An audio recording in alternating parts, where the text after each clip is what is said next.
I realized something was wrong long before the laughter. It started with a look, barely a flicker, exchanged between my wife and her mother as I set the dinner plates down. A private smirk, quick, sharp, gone before most people would notice. But I noticed everything. Because for weeks, something inside her had changed. A quiet shift, a hesitation in her touch, a softness in her voice that wasn't meant for me. I told myself I was imagining it, until that night. The night the mask slipped. The night they forgot I was more than their convenient provider. I sat down, letting the chair scrape a little too loudly against the floor. Her mother flinched. My wife pretended she didn't hear it. The room smelled like garlic and expensive perfume, hers. The perfume I bought. The perfume she wore for someone else. I watched them clink their wine glasses. A silent toast.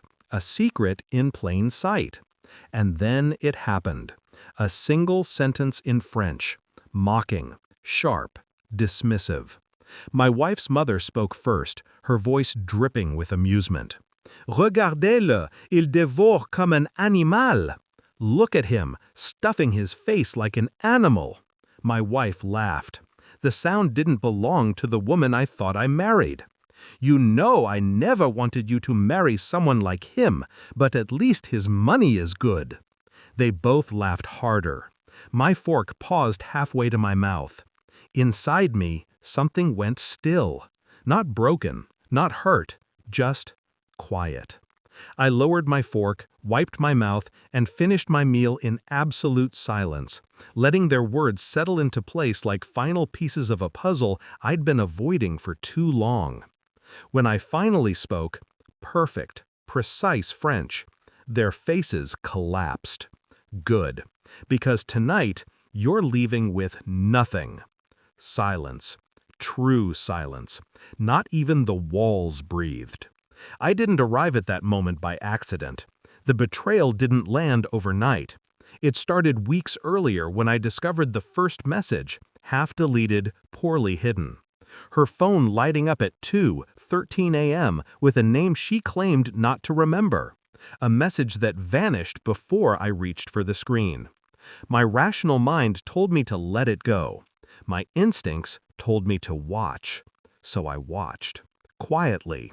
Phone records, through my attorney, bank statements, her secret credit card, location logs, her late-night yoga. A different story formed, one she never meant me to read. Every discovery tightened something inside my chest, not like pain, but like restraint. A deliberate tying of knots, holding myself together long enough to understand the truth without letting rage dictate the outcome. And then I found the final piece. A message written in French. She assumed I couldn't read it. Je veux ton argent, pas lui. I want your money, not him. The words didn't hurt.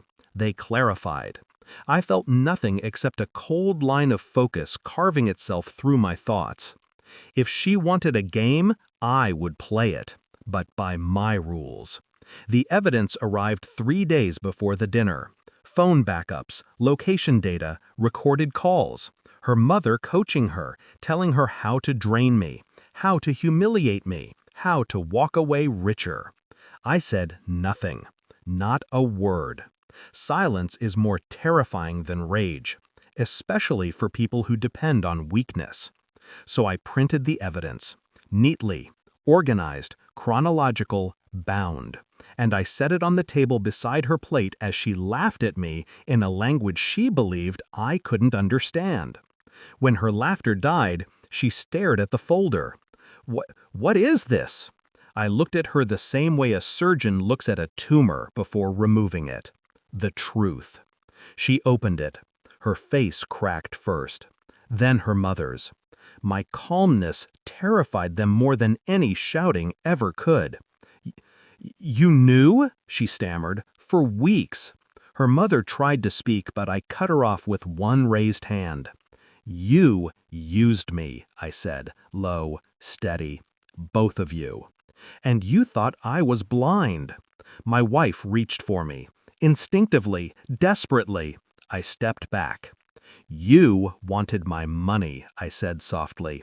Now you get nothing. Her mouth fell open. No tears yet.